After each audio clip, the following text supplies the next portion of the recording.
All right, guys. Today we're going over working with sellers, A to Z, and of course, you know what I mean. This is gonna be a big key to your guys' business. Working with sellers, knowing how to do it, preparing even before you've done it is gonna be key. So I'm gonna go ahead and share my screen. We're gonna get started. Also, if you guys have any questions with anything, just yell.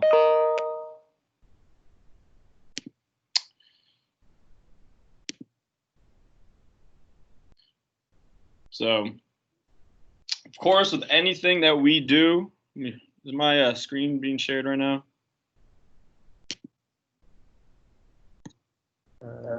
Yep, I can see it. Perfect. Of course, with anything, is it still being shared? You guys still see it? As far as the document? Yes. Perfect.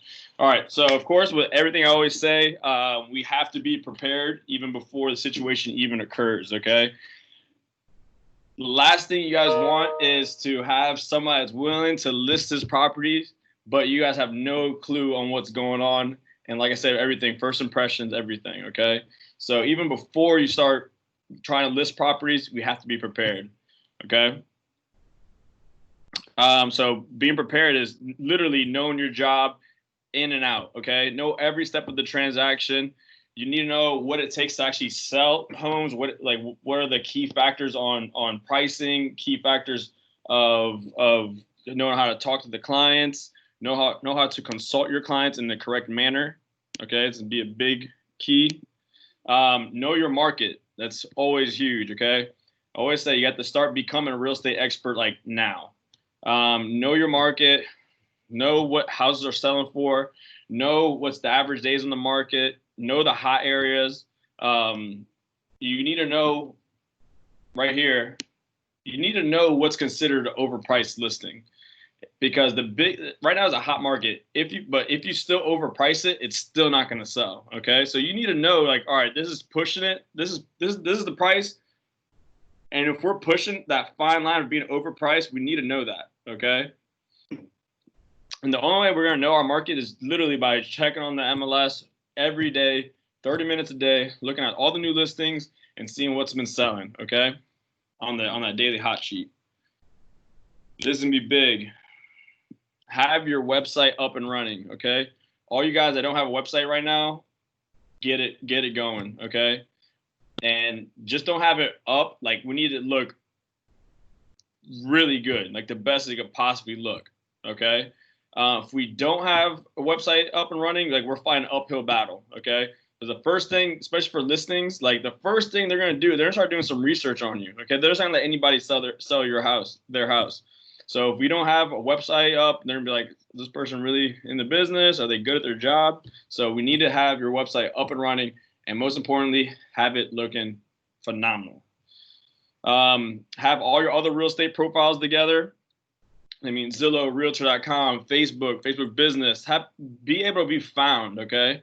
Once you guys get to the point, like, you start every sale you get, start gathering reviews. That's going to be very powerful when you start getting, when you start want to get listings.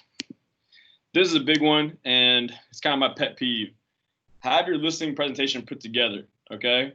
If you come to me like, hey, I got a listing appointment tomorrow, but we don't have nothing, we're starting from scratch, it's going to be very, very, very, very, very hard to get something good together that fast. All right. So and this is a big thing, not just have a listing presentation. Let's have a really good one, like the best you could possibly make it. Something that stands out, something that's literally, I said right here, wow your sellers. Okay. We need to, like, blow them away. The listing presentation should be customized to you and what you actually bring to the table and what you do for your client. Okay. A good starting point for these listing presentations is going to be the listing presentation found on Century 21. But let me show you something.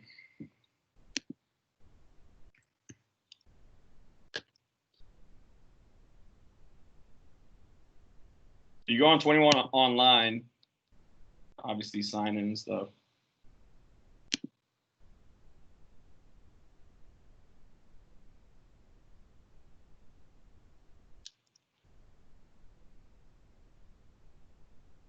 And right here in this top bar, Let's put listing presentation.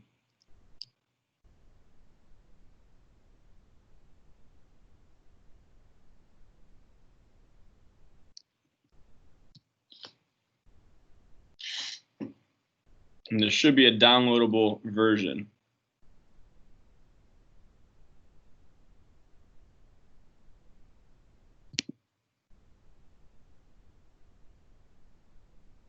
So I would suggest everybody download this one and use this listing presentation as a starting point. Obviously, this is so damn generic that it's not going to blow anybody away. Okay, so we're using this as a template. Okay, wait till it opens up. But the reason I like using this one as a starting point is it makes it the way they kind of have it set up. It looks really nice and professional. The only thing we need to do is just start literally customizing it the way we want it to look like. And also, there's so many damn pages on this listing presentation. I think it's like 100 pages. You literally cut that by 3/4. Okay, we only need like 15 pages really. Make it short and sweet. Okay. Cut out all the fluff in there. But let me show you what I was talking about as far as customizing it.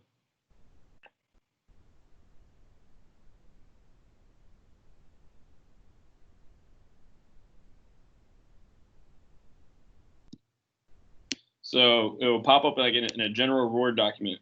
But obviously, all this stuff right here, all the stuff you see is all customizable. Okay, you could. I guess not that part. But generally, all this stuff is custom. You can take it out, blah, blah, blah.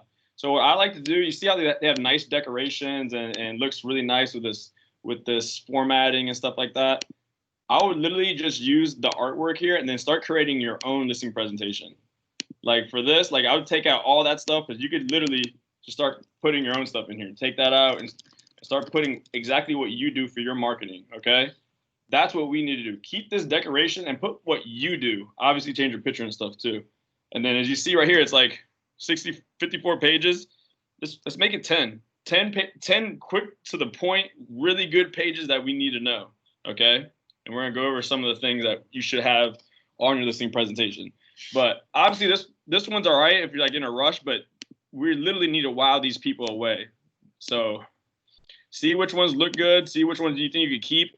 But some of them, like, you know what I mean, I'd start taking this, hey, what do you expect from us? And actually put really good things that you really bring to the table, okay? So just a quick note on that. So everybody, today, you guys should be working on your listing presentation. Always be constantly working on it when you get good ideas. This is another big thing. Practice your listing presentation, okay? When you're up there at a listing, like, you're not going to be reading page by page, okay, with them like you're reading a book. You should just you should have the quick, short version on this presentation just ready to go, and you're just kind of talking at that point, okay? But you need to practice it. If you're fumbling around, you know what I mean, not really know what your own list presentation says, it's going to make you look really bad. And then also right here, you should know it to the point where you should know your list presentation to the front and back, to where when you kind of know what your client is looking for in a listing agent, you could really sell the strong points and make really emphasis on those points on what you bring to the table. Another big thing is know how to pull comps. Very important. The seller, one of the most important things the seller wants to do is know how much his property is worth. He doesn't want to leave any money on the table. So if you know how to pull comps, you know how to find valuations, you know how to create a CMA, a good one, that's going to be very important when you're going for listings. Any questions so far? If you have a question, just speak out. If not, I'm going to continue on. All right, cool. Once you're prepared, now we have to start finding the sellers, okay? There's obviously many different ways to find sellers, for sale by owners, expired listings, farming in neighborhood, maybe your neighborhood. Past clients is a really good one. Sphere, the people you already know. Social media marketing, internet marketing. And we also have that cash offer program that could definitely open doors as far as listings. Century 21 University has individual trainings on all of these methods, okay? We have to be like paranoid about continually getting our skills better and mastering these methods essentially. You know what I mean? You should be a combination of all these methods really. And if you really want to become a listing agent, like this should be like your main job, finding the sellers, okay, and mastering how to do that. Because once you mastered it, it's easy from there on. Once you have the confidence behind talking to all these people, you're gonna see things dramatically change. Another big thing is Century 21 University has a script library. All you guys always say, hey, you got any scripts? Any scripts? Century 21 has a full script library on all of these methods and probably then some, okay? Might as well just show you guys how to get to that. So from the 21 Online, go to Productivity Hub. Scroll down to the Century 21 University.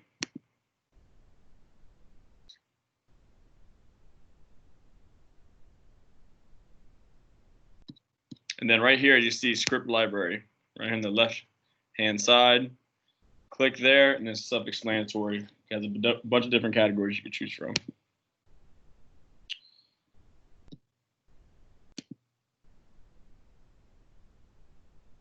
So once you've actually been, and just real quick, when you're finding sellers, like the consistency of it that's what's going to matter. Actually, literally schedule your day. Hey, from 9 to 11, I'm just going to look for finding sellers. Finding sellers from 9 to 11 every day, Monday through Friday. That should be your job. A lot of times, you guys want to skip straight to this part, but you guys don't have this part down packed. So make sure you have number one, the prepared part down packed. Everything that needs to go, because if you skip this part, you don't know what the hell you're doing, and you go straight to finding sellers. When you do eventually find a seller, and you don't know what to do, you're gonna mess it up anyway. So very important is prepare, know your job. Then find the sellers, consistently find sellers, schedule it out, make it a literally like write it on your calendar, Monday through Friday, 9 to 11.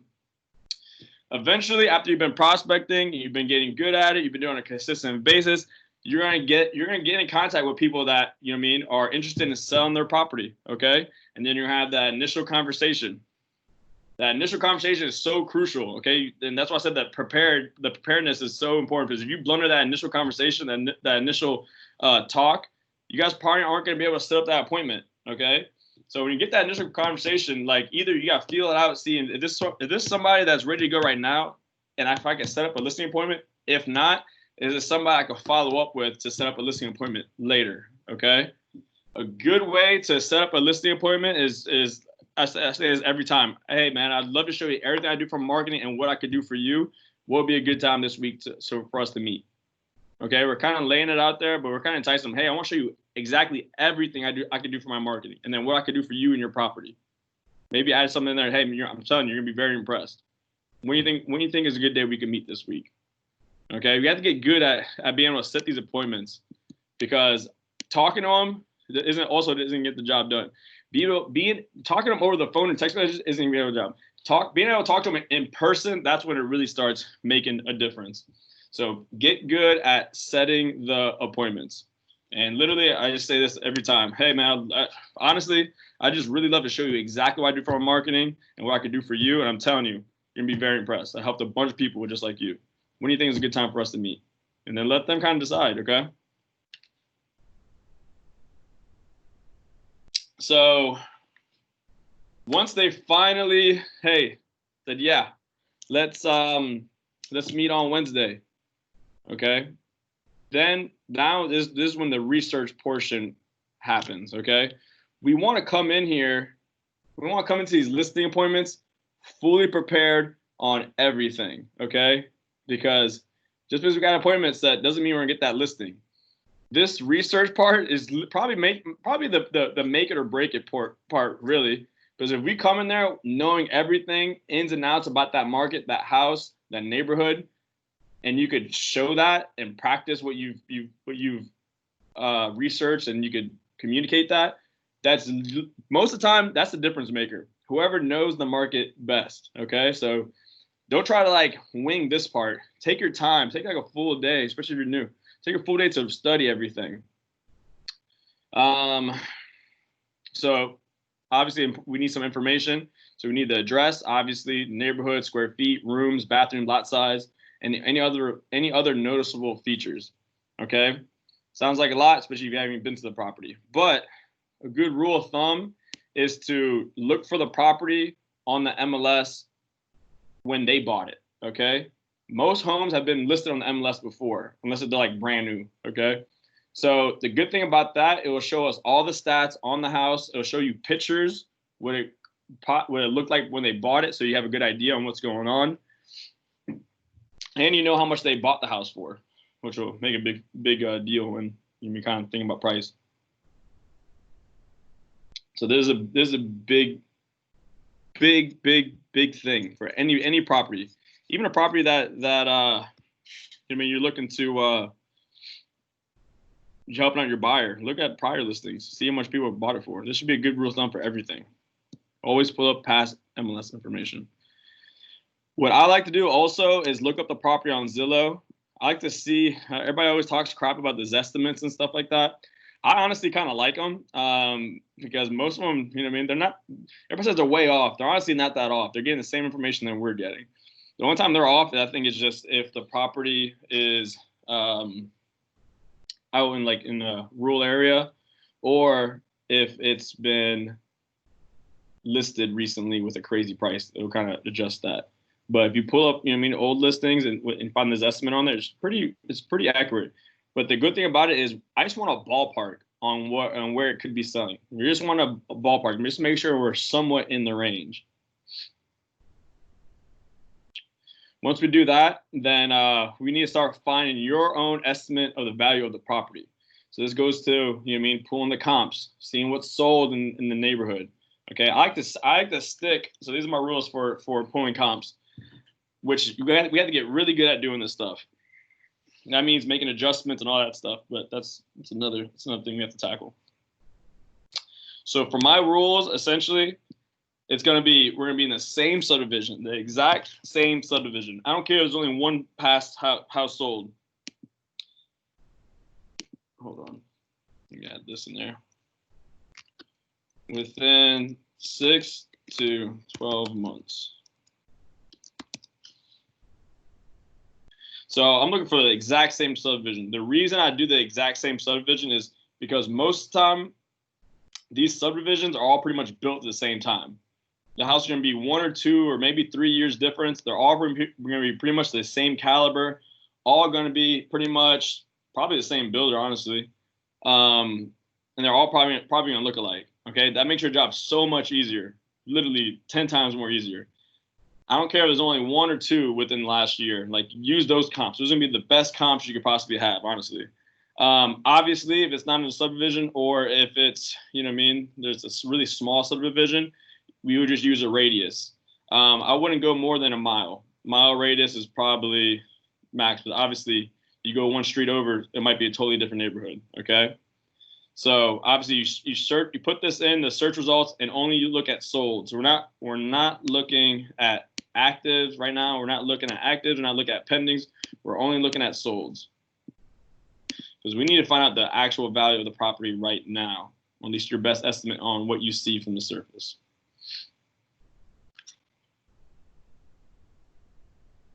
Get 2 or 3 properties, and then find out the average sold dollar per square foot. Once you get that average, then you're gonna put that into your subject properties square foot to find a rough estimate on what the property is worth. Obviously, we get even more in detailed with this, with making adjustments. There's a bunch of different adjustments we can make, but getting into that might go over you guys' heads a little bit. So we're gonna stick to some really basic stuff right now.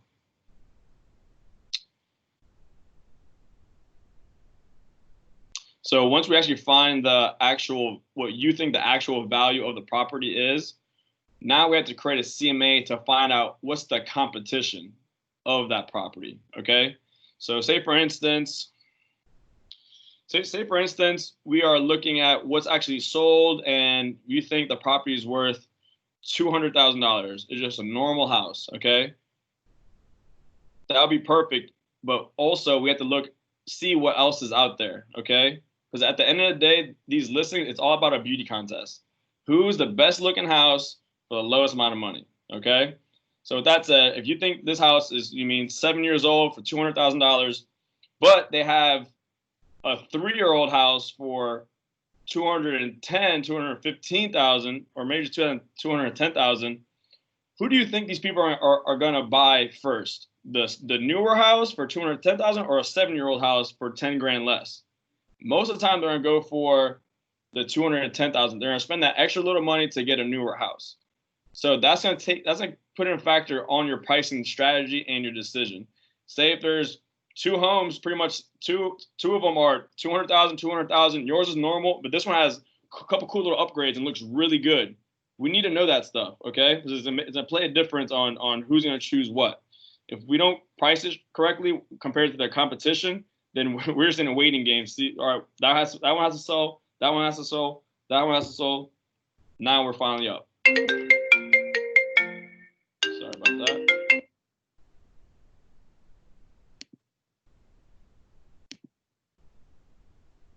And with this, I would look within the zip code. Okay, people aren't just subdivision bound. They're looking all over the zip code. Okay, we need to know the inventory because we need to know it for our pricing strategy, and we need to be able to communicate that with our seller. Okay, they need to know what the competition is doing too, and they probably have an idea, but we're also using it to make sure that we're not going to let the seller know more about the market than we do. Okay. And we start comparing properties like that when you're actually with them, and we actually have visuals and like, hey, obviously this property is a lot nicer than yours. Like I'm not trying to be rude, but let's face the facts. You want to price it higher than this property. Like can you see the logic in that? They're gonna be like, yeah, we cannot do that. Exactly. That's what we're trying to tell you. So the only way we're able to do that is to know the competition. Once we know the competition, it's active out there. It'd be a good idea to put it all in a nice CMA using the CMA toolkit. Really easy to use. It's in your productivity hub, and you guys should take the training on that. I'm sure you guys have. Any questions so far? Let me check the comments. Let me see what they got going on here.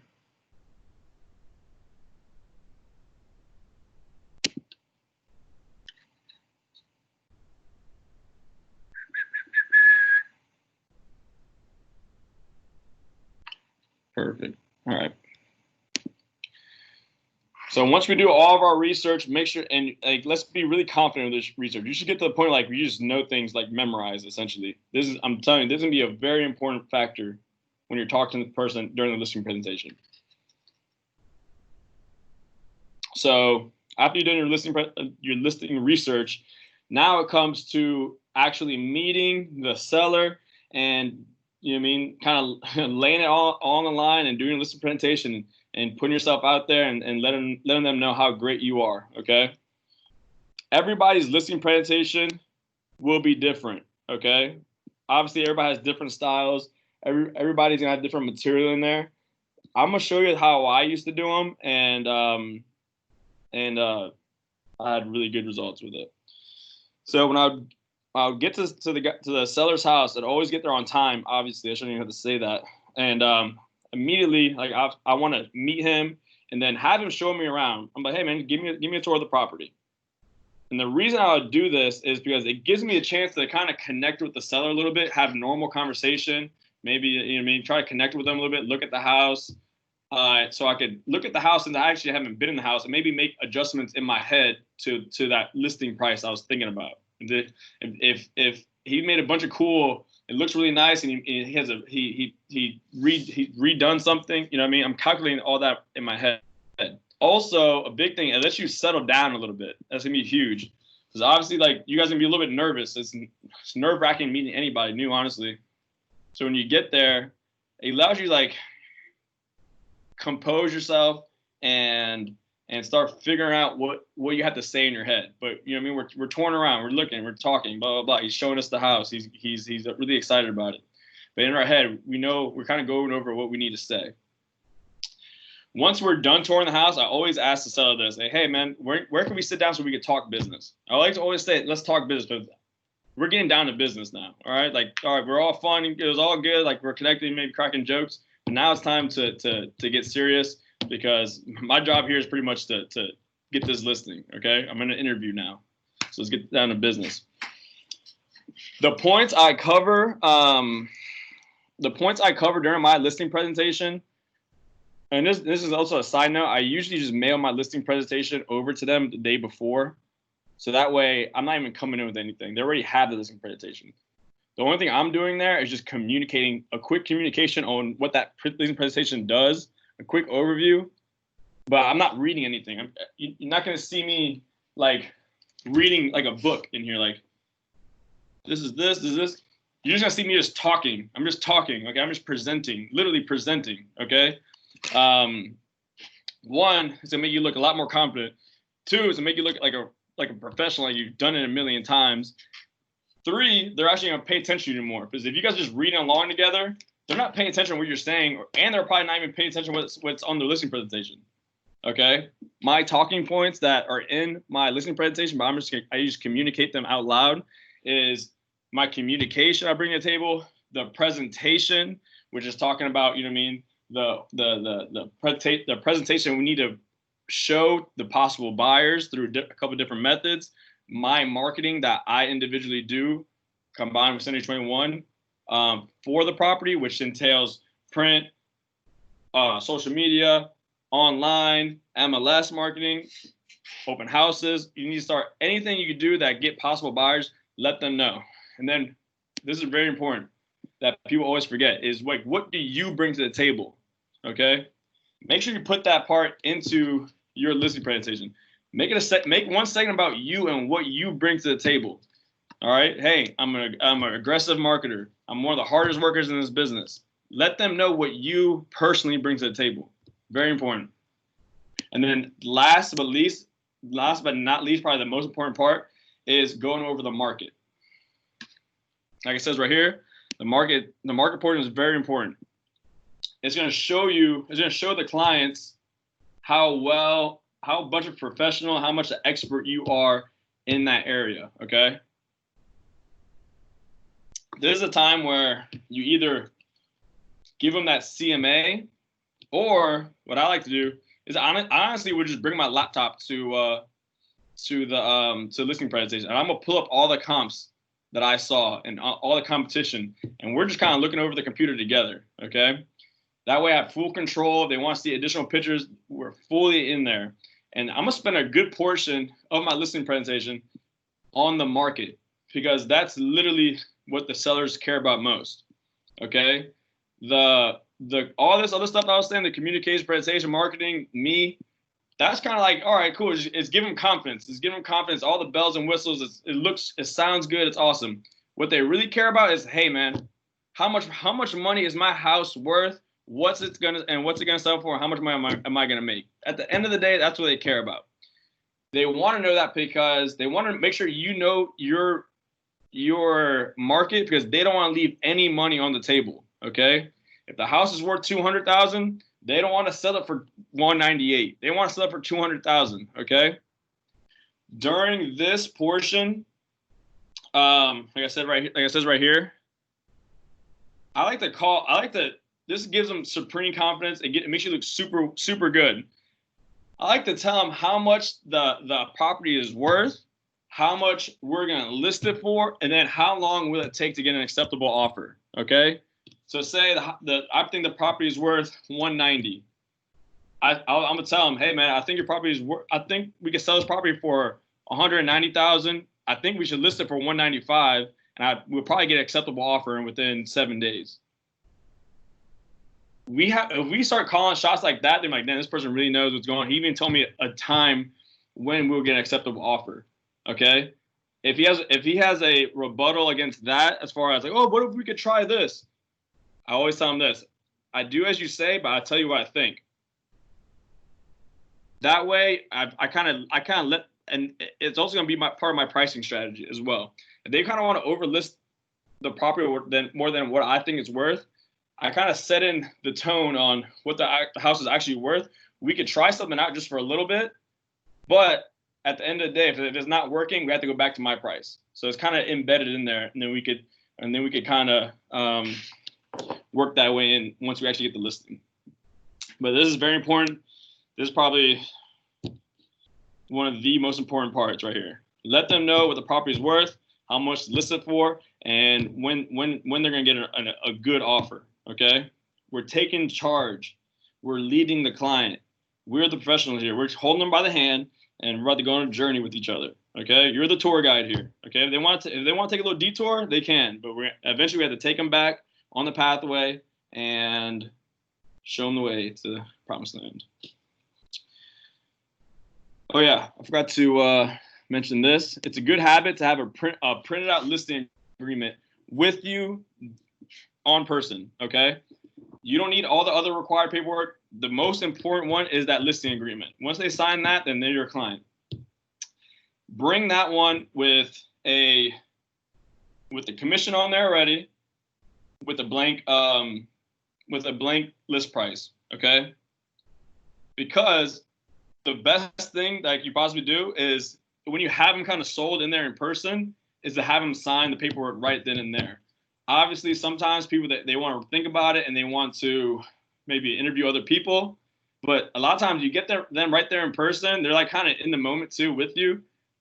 There are a lot that it makes your job so much easier when you just get the listing agreement right then and there.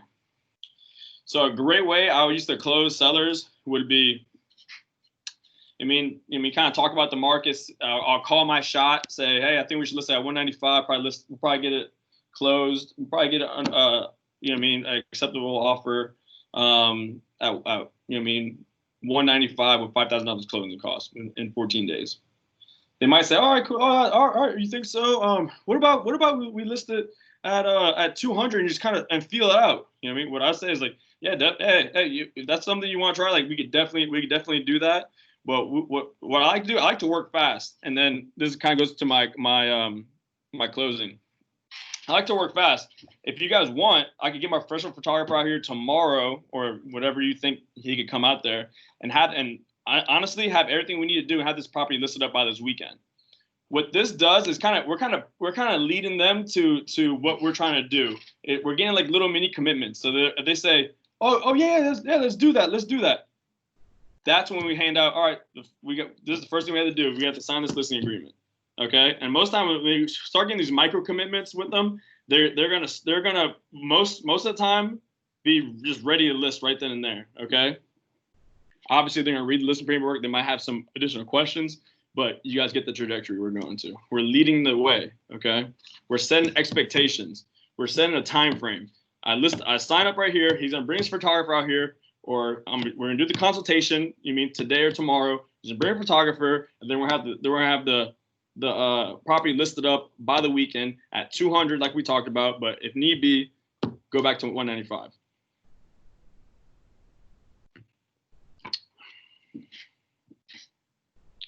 So the required paperwork, okay? The most important one is this listing agreement.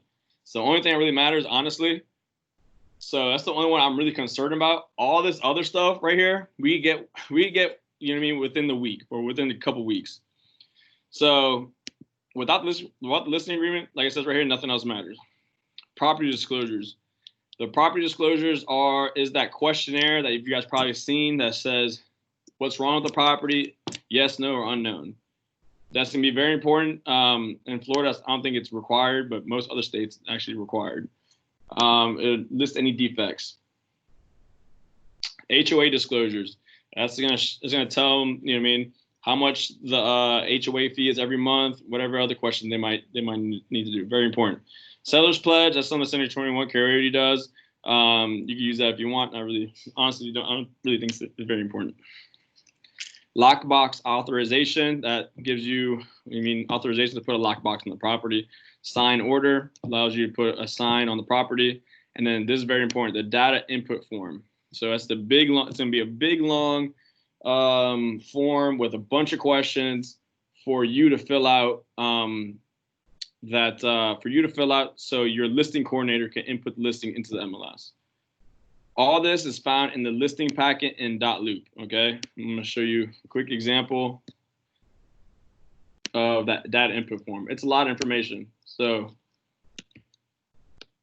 and that's another reason I like to pull up properties on the MLS, because you can kind of copy and paste most of that information from data input form. From the MLS to the data input form. So if you guys go to templates,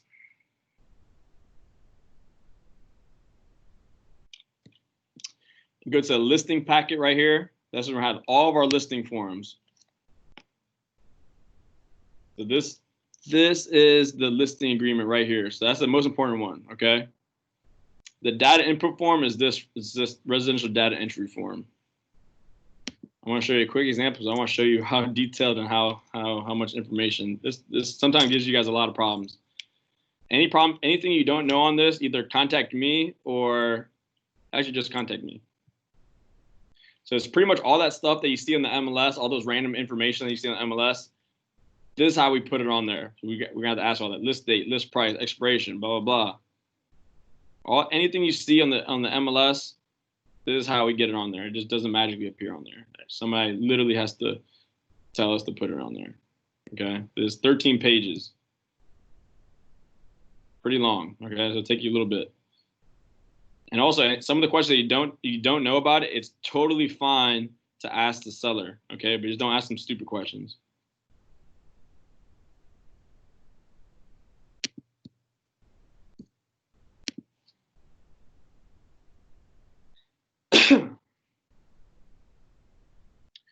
All right, so once your client has listed up the listing agreement, signed all the documents, done all that fun stuff, now it's our job to actually start going to work and actually get the property listed and marketed, okay? So I don't really know where to put this, but at some point you have to agree on a price, okay? You want to list at $195, the owner wants to list that at $200,000. We have to agree on what you guys are going to do and the pricing strategy, okay? Price strategy is essentially what you're thinking on the pricing compared to the competition, compared to the market, and also if you think you're overpricing it, when would be an acceptable time to decrease the price?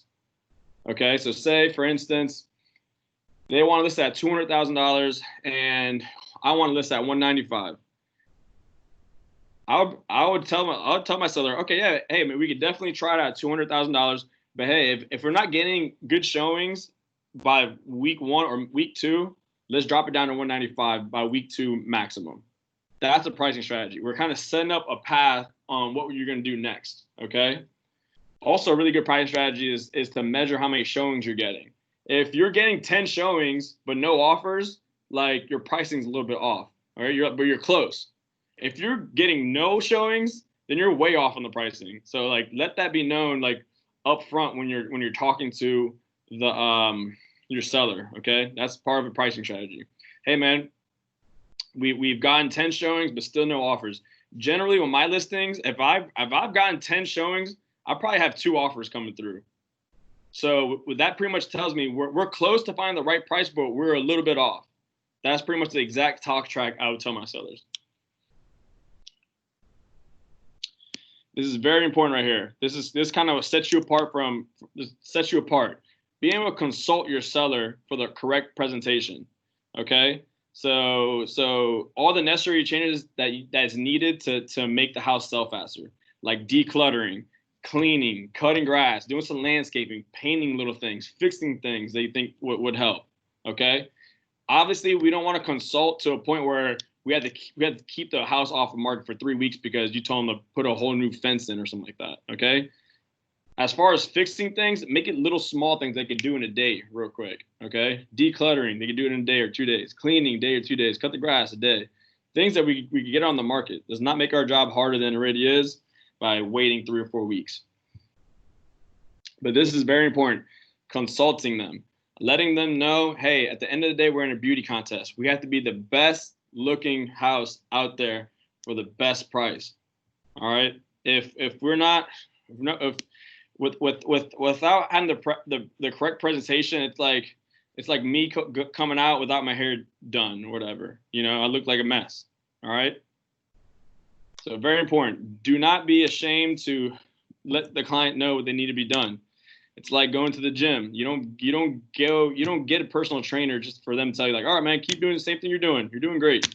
No, man, you want them to like, you know what I mean, put you on point and make the necessary changes so you get the results you want. Once you have done, the correct consultations and everything's looking good. we want to take our professional photos, okay?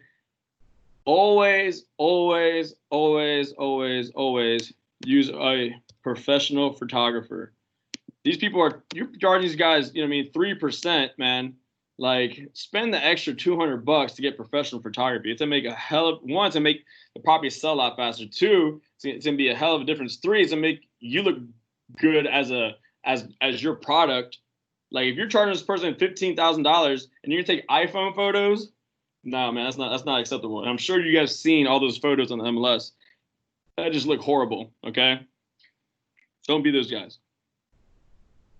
Once you take the photos, place a lockbox on the property with keys. Okay.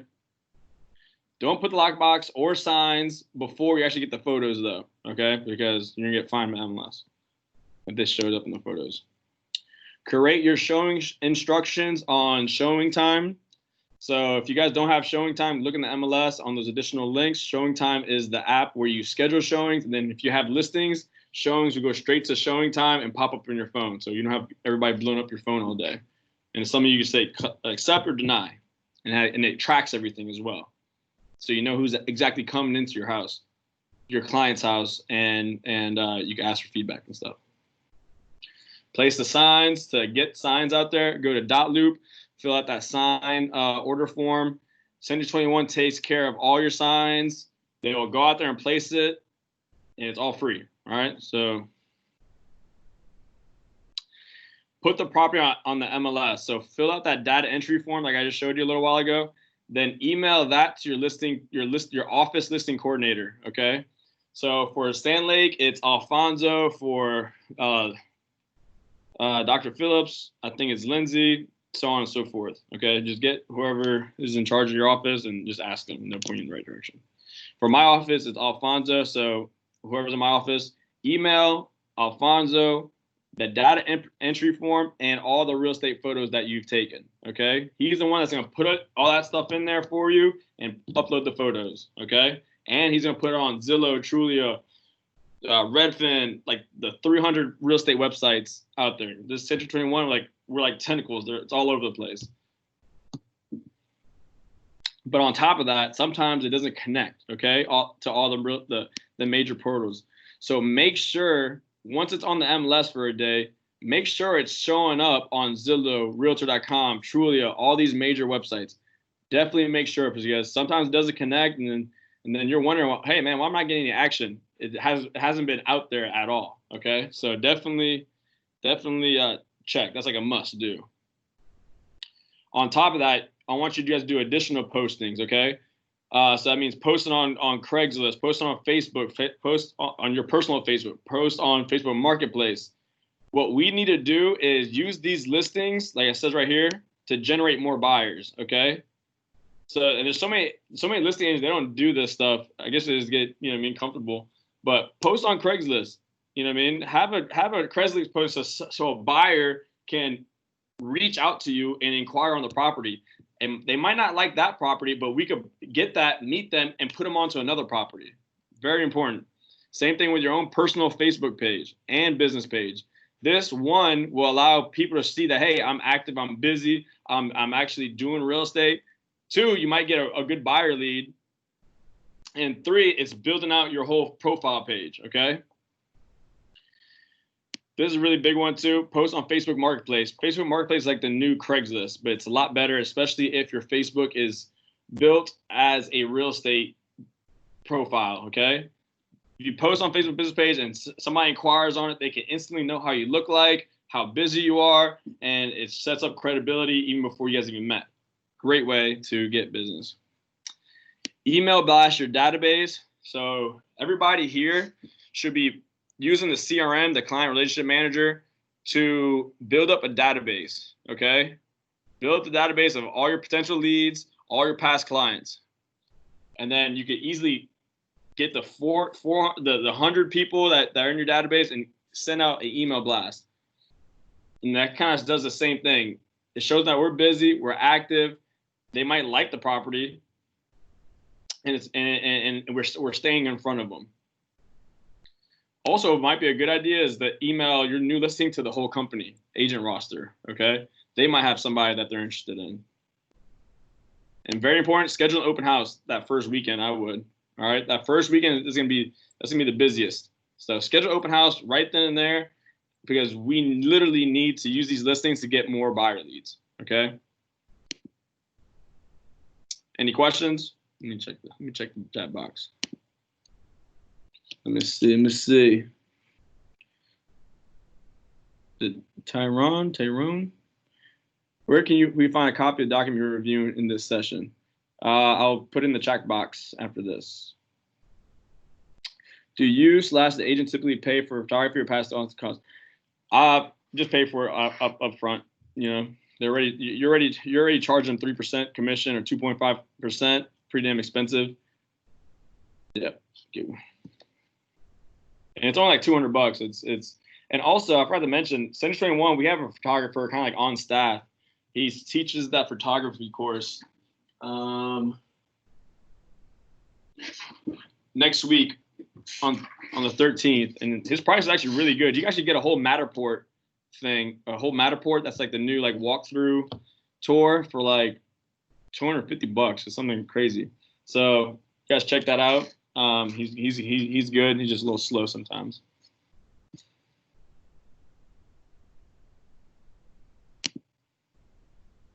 All right, so once you're done listing the property, it's up on the market, it's on there, you're collecting showings, you're doing your thing. Now the work is not done yet. It's a continuous thing. So now we have to service our seller, okay? We can't just list it up and then just go ghost. That's like the #1 complaint ever, okay? We want to keep the seller in full communication on what's going on every week, okay? So what I would do is, there's a couple automated services you could do to set this all up to make it easier for you.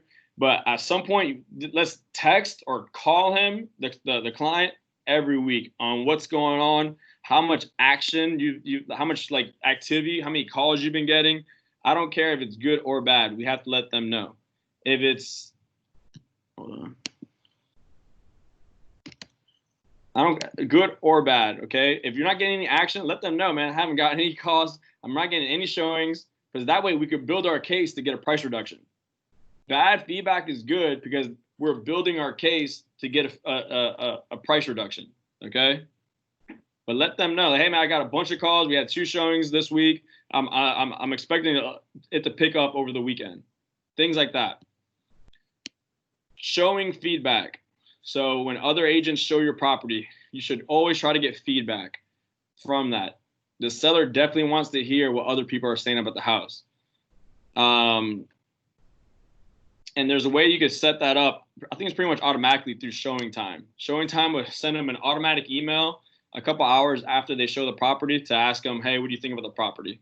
It's good. It's good habit just to do it as well. I'm sure if you guys have been showing properties, people have been sending you that. Take 2 seconds to fill that out. Let the listing agent know, because when you become a listing agent, like, you're wishing people would do it more often, okay? A lot of times people are getting used to it and they're doing it more often now, but it's always good. And the good thing about it, it keeps the Showing Time feedback, it keeps like a record of it. So when you're really going for that price reduction, you bring up all that bad feedback of, hey, it's overpriced, and you show the sellers like, hey man, it's not me. It's not me telling you it's overpriced. It's the market's telling you overpriced. These other realtors are telling you overpriced. So it's not he's getting upset with you. It's just the market has no feelings. This is what it's telling us.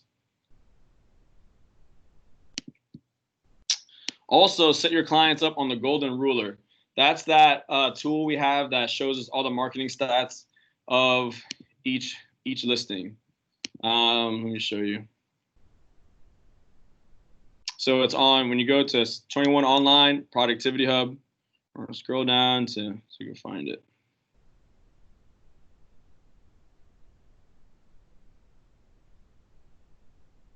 Right here, Golden Ruler.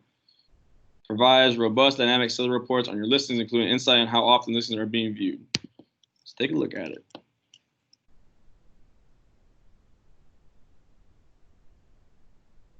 Mine's gonna look a little bit different from yours since I have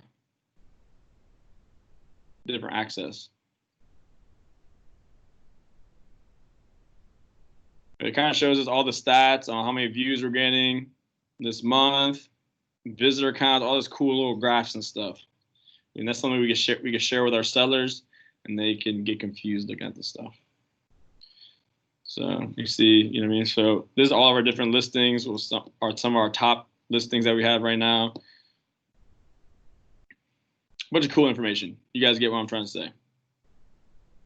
And you can make reports and stuff like that. So I encourage everybody after this class to go log on to Golden Ruler and start playing around with it, okay? And also, this is a quick side note.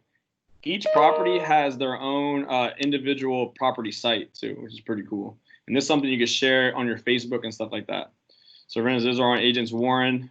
This Century 21 makes its own very own like standalone website for it. It's pretty cool, and it's gonna be marketed to you. So the picture will pull up.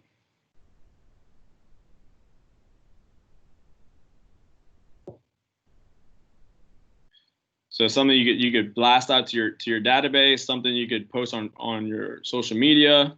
It comes with its own video slideshow. All this cool stuff. Look at all this cool stuff. The cool thing about Century 21 is this stuff is constantly updating. So sometimes when I jump on here, like I didn't even notice all this stuff down here. But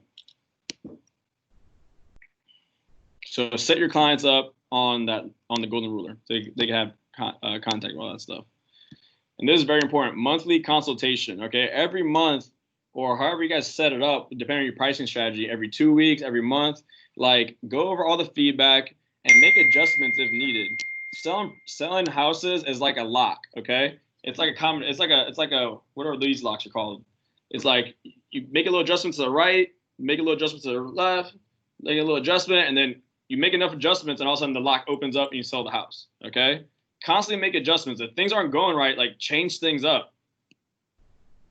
So, any questions on that? Let me check. All right, cool.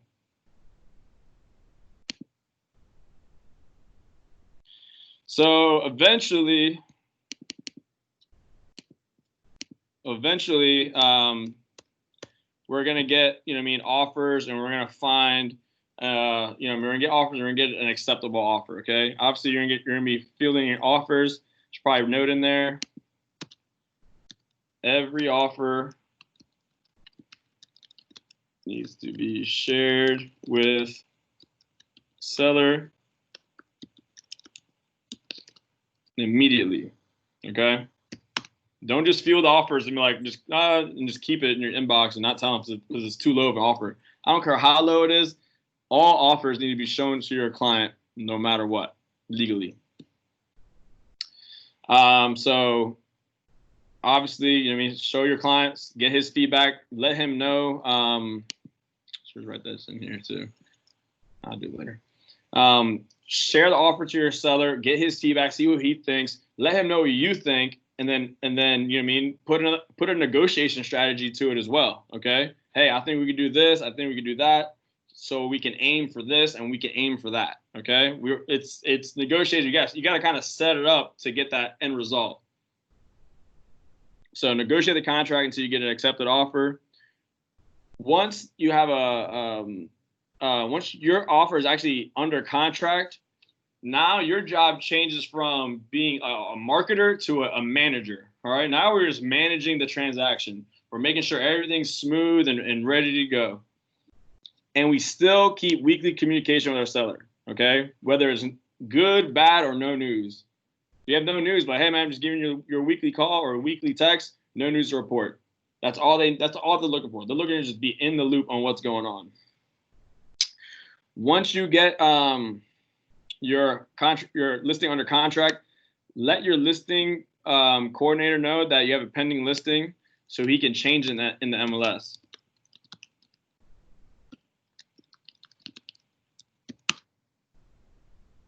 Send the offer or the contract to your title company. Very big deal, your title company. And we use Equitable Title here. Justin. If you guys need his contact information, these guys, all right? You need his contact information, let me know. Make sure the buyer submits the escrow deposit within the terms stated in the contract. So it says within 3 days. Make sure within 3 days you guys get the deposit check, okay? And then confirm the receipt of the deposit with your title company. So there's a lot of times, oh, hey, we sent it in. And you talk to the title company like, no, we haven't heard anything, okay? So make sure you always confirm with the title company that they actually did get it. Once you have the actual deposit check in with the buyer's agent to see what day they're thinking about scheduling the inspection, because they're going to do an inspection. Figure out what day they're going to do the inspection on, so you can let your sellers know and schedule that. And then obviously during the inspection, essentially it's a renegotiation period. So if there's a bunch of crazy things wrong with the house, the seller either has a choice to give them money, repair it, or lower the asking price, or cancel the contract. Well, the buyer has the sole responsibility to cancel, but it's essentially a renegotiation period. Once you get past the inspection period, we're kind of just taking a back seat, just letting the lending portion take its place. Again, we're keeping full communication with your seller and the buyer's agent to make sure the lending portion is going smoothly. You know what I mean? Just check in on a weekly basis. Hey, how's the lending going? Hey, has the appraisal been ordered? Make sure the appraisal gets ordered. That shows a big step. Okay, if everything's working well, they're getting the appraisal ordered. It's going down that pathway we needed to go. This portion takes 2 to 3 weeks. So generally we're just being a manager, keeping up with everybody, keeping up with your seller and buyer's agent, and then we're just waiting for the clear to close. Okay. It is very important as well. In a couple of days or a week before that you guys are actually supposed to close, make sure the title company sends out the HUD statement. That's that breakdown of all the costs and fees and what your seller is going to be actually collecting at the end of the day. You'd be surprised how much they messed up on this, and your seller goes freaking AWOL because out of control because they messed up on a couple of costs. Okay, or that you guys negotiated on a credit and it's not there. And all right, so always make sure you get the HUD statement a couple of days before, just to make sure there's no mistakes and there's no delay in the closing. Very important. Get the HUD statement from the title company. And then good timing. And then closing, you know what I mean? You're pretty much done. Go to the closing table with your seller, let them sign all the paperwork, give them a gift, and have the title company send all the paperwork and the check to the office. Make sure you take off the lockbox. I should have probably put that on there, but it's kind of self-explanatory. Your seller will bring the keys. You bring the key from the lockbox, and then you fill out the form to take the sign off. And we have our sign guy go over the property, take the sign out. That's about my time. And you guys have any questions?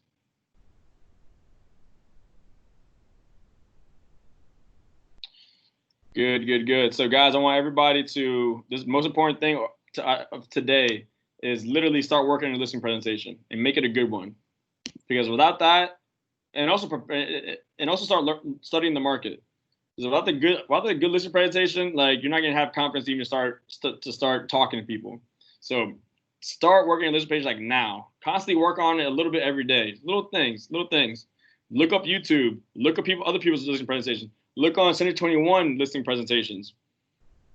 On Century 21 University, there's trainings on expired listings, for sale by owner. There's a whole 4-week course on the Go List course. Okay? The Go List course is 4 weeks of just learning how to list properties.